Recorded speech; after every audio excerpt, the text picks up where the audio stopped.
5, 16, 19, 21, 33, and 10. Check results. You remember? For the day, Dr. Away, all that good stuff. This is episode, I'm not sure what number, 220s, I think. And I might have a problem, guys.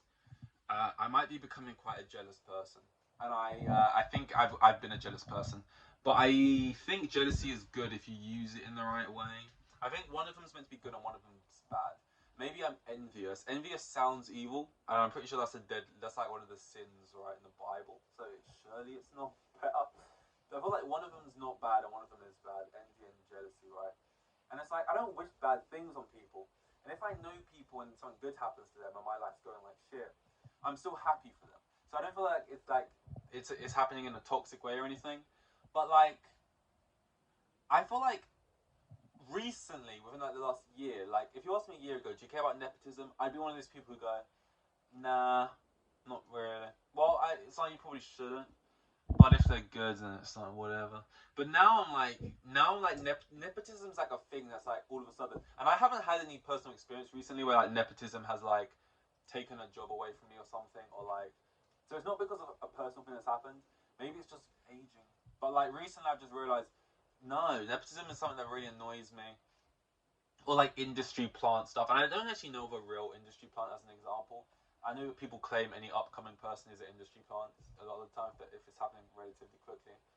But I'm just like a lot of the time, I am this has been happening, and most recently I feel bad actually because I should have googled her name before I've done this, because I'm speaking about someone like I don't even know their name and it's like I should, but I don't remember, and I'm sorry for that. That's not because it comes across like you're doing it on purpose, like you know I should know their name, but I don't. I think it's Bobby, because it just flashed across with my brain, and I don't remember her last name. It might not be Bobby, but I think it's Bobby Almtoff, something like that. It's quite an unorthodox last name. Anyway, she's the girl who, the woman. I made it sound worse, like I'm trying to do something there, like I'm trying to like, you know. No, fuck it. She's the girl who does the podcast, and she does like this awkward interview style thing. We see it a lot. Caleb Presley, Sunday Conversations is like similar kind of vibe. You got like I would say maybe Therapy Gecko is like a similar kind of vibe. You got like more independent. Oh, actually, never mind. And then you got like Amelia. I can't remember her last name.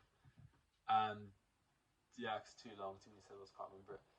Chicken Shop Date. And then you got someone else was in my head. I had a fourth example, but I don't remember it now.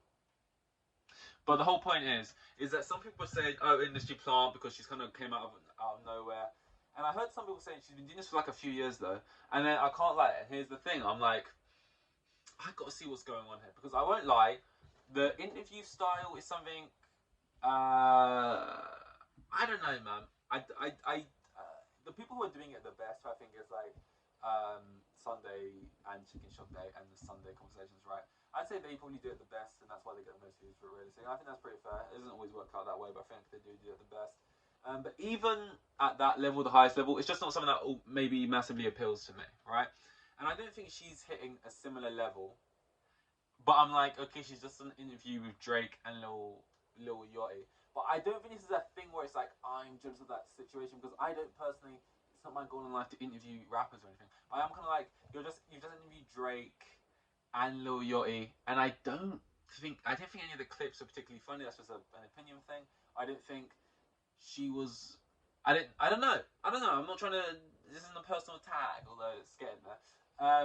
But it led me to have to do fucking my laptop fucking quick search. I was like going into. I was like, okay, how did she get to this? What's happening here then? And I'm going for. And I don't know if it's like because my internet recently has been blocking YouTube videos because there's something wrong with like safe search, and like it's blocking even mildly. Not even videos that are age restricted, unless videos are way more age restricted than I thought. But like it's not showing me most videos. But I went onto data and it still nothing was coming up. I went on her channel. There's only 4 videos there. To be fair, it did say 8 videos under her name, but it was only being displayed to me 4 videos. Still, 8 videos, not a lot. And the videos were all with famous people. One was with something Glassman, I can't remember his name, but he's quite famous. And then just a bunch of other people, right? And then I was like, okay, but apparently she's got TikTok accounts and stuff. So I tried to find the TikToks. She had like maybe 15 or 20, maybe 25. That's not a lot, you know? That's really not a lot. That's actually almost none, especially on TikTok. It's a place for you to spam videos and one will go viral eventually if you're doing it. If you're, you know. And I was just like, what's happened here? She's not been around for long enough for there to be any type of like things about her, like write up pieces, like her come up or anything like that. It is kind of just like out of nowhere. And I don't know, like I feel like people who are on Twitter like saying like, oh my god, I don't get it. Like these unfunny white girls who just think being awkward is their whole personality. I don't even get it. Like it's not even good. Like she needs to find a new career path. It's like everyone has their angle. You find your angle, that's cool. But at the same time, I do want to know like, well, because it's difficult to get into this type of shit. And, you know, there's a lot of people trying, and then the argument is, well, she found her angle. You know, work smart, not harder. But I'm like, is it because there's that kid who interviews people? She's like 12 when I see. So obviously you can only have done so much work if you're a 12-year-old, but it's like that's the angle. You're a kid and you're interviewing people. That is the angle. And I think her dad's just helped her out of a lot of it. And she's interviewed like fucking everyone basically. I first saw her when it was like a news article thing when she interviewed like Tom Holland. I don't know if that was one of her first ones or not, but she's interviewed basically like everyone. And I think she's quite good as well. People always say like, "Oh my god, for a kid, you're like really good." She does all research and stuff. But it's like that's your angle. You're a 12-year-old, and you can't really get mad at a 12-year-old. But at the same time, you'd be like, I kind of lost where I was going with this. Apart from the fact like, I don't personally like this. I don't really listen to any. It's not really my thing. But also, I'm just curious. Let's just say that as to how she has landed in this place. Um, and there's a lot of good podcasts out there. A lot of my favorite podcasts, I would argue, is a factual thing. I don't, but I think a lot of my podcasts actually are relatively small. Because there's a lot of good ones out there. You gotta find them sometimes, which is probably which is obviously not but there are some really good ones out there, and I could see from their perspective why they'd be a little bit like perturbed. Is that a word? By the whole thing. Because I think sometimes it's just in human nature, right? And I think more what's going on here is sometimes you're not like looking at something going, oh, I should have that, I deserve that, I put in this much work, why have I not got that and you have when you've barely done anything? Because like, you know what, even if you haven't put in work, you cannot put in that much work. Doesn't mean you're an industry plant or a Nepo baby and you've been helped out in some way. Sometimes you're just lucky. You're in the right place at the right time, you meet the right person, and something just happens. There was this kid who got Paul Rudd in his music video because he met him at maybe he was at a place where Paul Rudd was because his dad was high up in some way, and maybe that's I don't remember. But I'm just saying things can happen to you just by luck, by chance, right? And that's fine. That can happen to people. That's a good thing, yeah. But I think what is normal, like you haven't got to feel like I should do that, but like it is normal to feel in a way like I, even though luck is something that can happen to one, and we all hope it happens to us, right? And this and that. You kind of want naturally as a human, you want to see someone who has worked hard for what they have. Like we love a story when it's like, oh my god, this guy had nothing and now he's here, because that's an extreme example of someone who's like, oh my god, he had to overcome all this stuff and he made it, and it's like a real success story, right? Type thing.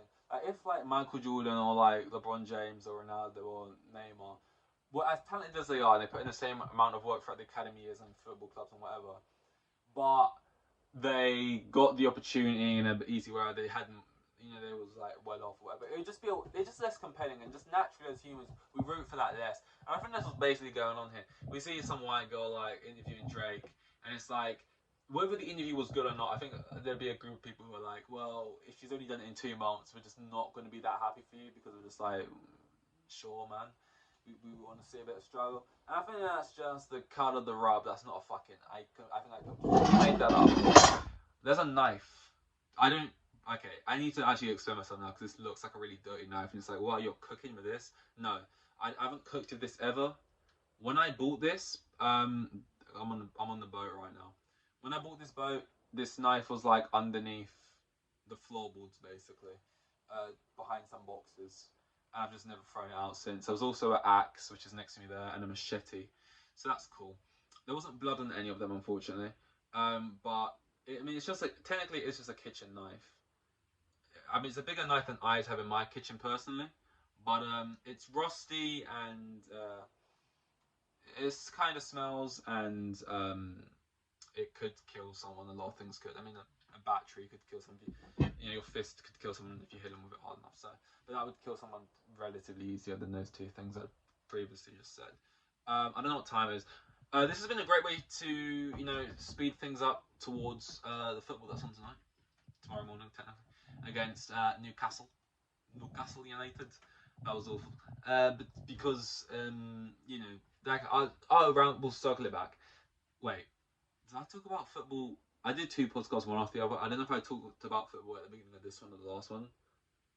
I think it was the one before this, so technically you have no idea what I'm talking about. Did I wait? Have I not spoken about football in this episode? Because that's so weird to me, because I feel like I have. I was speaking about football basically. Chelsea playing pre-season game, Newcastle, and I was saying how, like, you know, Brighton, Newcastle, Wrexham, they wouldn't seem like teams that would be that hard of a challenge. But recently, Brighton, you know, top. Where did Brighton finish? Like 6th or 5th or whatever, maybe a bit lower. Newcastle 4th. It's like, oh man, these are actually tricky teams. I look forward to it. It's a good bit of fun. I like pre-season. Everyone likes to ride it off. Like, it doesn't mean anything. It's just about fitness and experimenting with tactics and stuff. But it's like, I don't fucking care. It's fun to believe, man. It's fun to feel like this could mean something. And it's just nice to see the new players play and like, see everyone together in the new kit. And it's a good time, and I kind of like staying up till like 1 in the morning, because it's like a novel thing and just doing occasionally throughout this like 2-week period. It's like, oh, we're gonna stay up to watch them play a game in America against whoever, and it's just gonna be cool and stuff, and it's different. So yeah, it's currently raining right now, because when isn't it? But that's all. I probably had a couple more topics, but I can't remember them. I've been trying to stall right now, talk about football while I try and think of them, but I just don't remember. The only thing coming to mind is the aliens that I spoke about, X, Twitter being renamed to X, I spoke about a few episodes ago. This podcast thing with Drake, which I've already done. And I know there is more things I've written down somewhere, which isn't on me, unfortunately. But yeah, this is Pod a Day. No, it's not. It's just, yeah, it is. That is what this is called. Podcast a Day, episode 220 something. See you in the next one. Here with the kids, and I've got 3 kids, and the kids must probably on like maximum 20 laps a year. Like the most boring bloke you'll ever meet.